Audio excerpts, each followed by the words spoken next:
안녕하세요. 문헌의 계사입니다.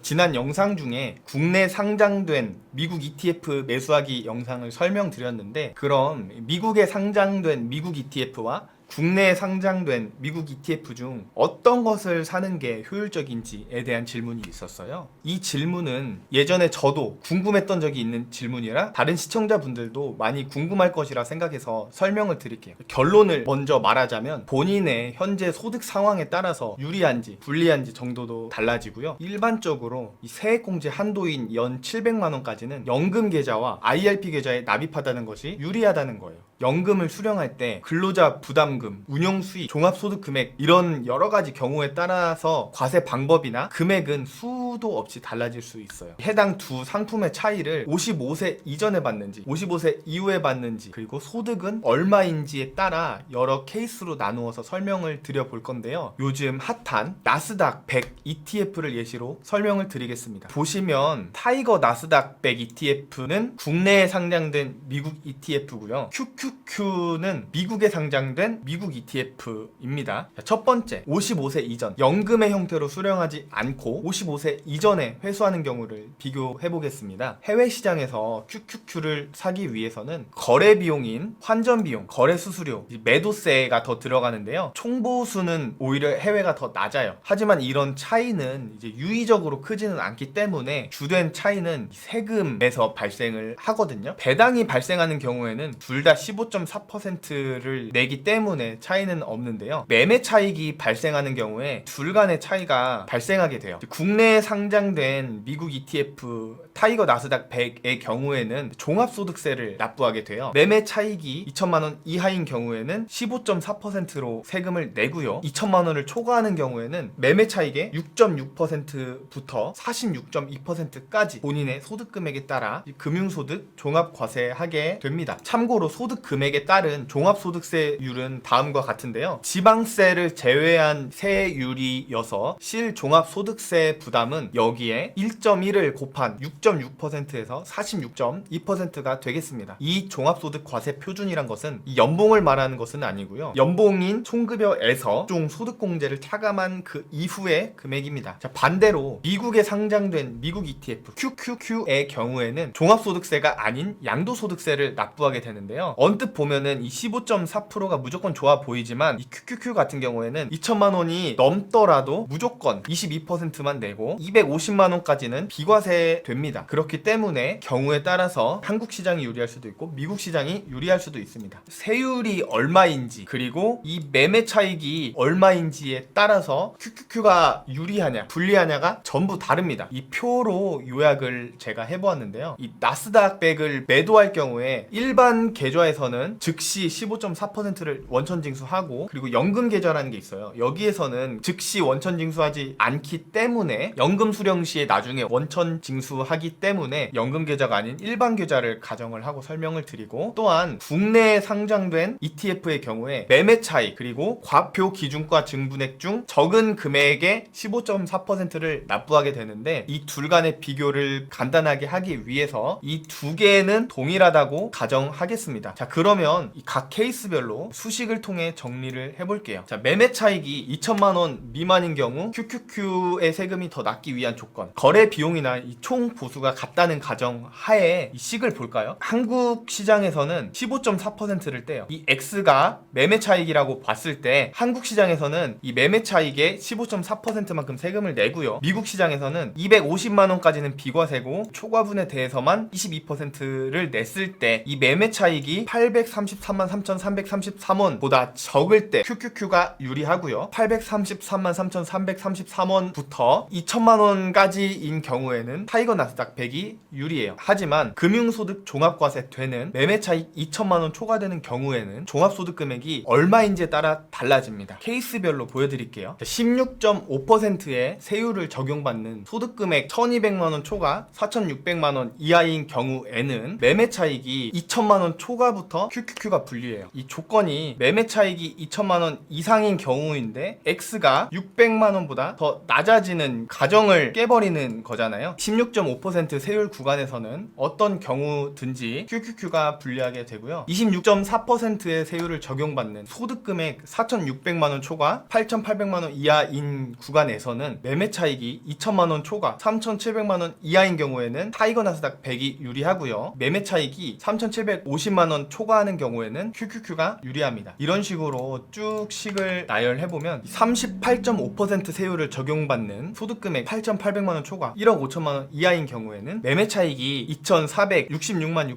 6,666원 초과인 경우에는 QQQ가 유리하고요. 41.8%의 세율을 적용받는 소득금액 1억 5천만원 초과 3억원 이하인 경우에는 매매 차익이 2,388만 8,888원 초과하는 경우에는 QQQ가 유리합니다. 44%의 세율을 적용받는 소득금액 3억원 초과 5억원 이하인 경우에는 매매 차익이 2,350만원 초과하는 경우에 QQQ가 유리하고요. 46.2%의 세율을 적용받는 이 소득금액 5억원 초과하는 경우에는 매매 차익이 2,318만 1,818원 초과하는 경우에 QQQ가 유리합니다. 다시 아까 요약해놓은 표로 가면 매매 차익 그리고 그 외 소득금액이 얼마인지 케이스에 따라서 뭐가 더 유리한지 많이 다르죠. 일반적으로 매매 차익이 소액인 경우에는 250만원 기본 공제를 해주는 QQQ가 더 유리하고 833만 3,333원부터 2천만원까지는 15.4%를 적용받는 타이거 나스닥 100이 더 유리하고 그 이후부터는 소득 금액에 따라 다르겠지만 일정 금액 이상부터는 다시 QQQ가 유리해진다는 것을 알 수 있습니다. 그리고 매년 매매 차익을 833만 3,334원 이상 2,318만 1,818원 이하로 맞출 수만 있다면 항상 타이거 나스닥 100이 유리하다는 것을 알 수 있으며 소득에 따라 이 매매 차익 상한도 늘어날 수 있어요. 연금의 형태로 수령하지 않으며 매매 차익도 크고 소득세율도 높은 경우에는 QQQ에 투자하시는 것이 세금이 더 적게 나옵니다. 케이스별로 본인의 상황에 맞는 투자하셔서 절세하시는 것을 추천드려요. 하지만 55세 이후에 수령하는 경우에는 달라져요. 연금은 보여드리는 4가지로 구성되어 있어요. 첫 번째, 연말정산 때 공제받지 않은 원금. 두 번째, 퇴직 일시금 원금. 세 번째, 연말정산 때 공제받은 원금. 네 번째, 원금 외 수익이에요. 첫 번째, 연말정산 때 공제받지 않은 원금이라는 건 연 700만원 한도로 연금계좌세 공제를 받을 수 있잖아요. IRP 계좌와 연금계좌를 합쳐서. 이러한 경우에 연 700만원을 넘게 납입했을 때, 예를 들면 연 1000만원을 납입했으면 이 300만원만큼은 세액공제를 받지 못하기 때문에 이 부분은 혜택받은 부분도 아니므로 당연히 별도로 납부할 세금도 없게 돼요. 두 번째, 퇴직 일시금 원금이라는 건 회사에서 퇴사할 때 이 퇴직금을 바로 수령하지 않고 퇴직금 계좌에 넣는 경우에 그 금액을 말하는데요. 현재는 국내 투자와 해외 직투자를 비교하는 영상이기 때문에 퇴직 일시금 원금에 대한 차이에 대한 설명은 논외로 하겠습니다. 세 번째, 연말정산 때 공제받은 원금이라는 건 매년 연금계좌세액 공제 16.5% 받은 그 부분을 말하는데요. 연 1200만원 한도로 연금의 형태로 수령하면은 3.3%에서 5.5%를 다시 납부하게 돼요. 언뜻 보면은 혜택이 16.5% 받았는데 다시 3.3% 또는 5.5%, 4.4%를 내니까 실질적인 혜택은 13.2%에서 11%밖에 안 되는 거 아니냐라고 생각할 수도 있는데 실상은 다릅니다. 이게 시간 가치를 고려하지 않았기 때문인데요. 55세가 되었을 때 5.5%는 시간 가치를 따져보면 가치가 거의 없습니다.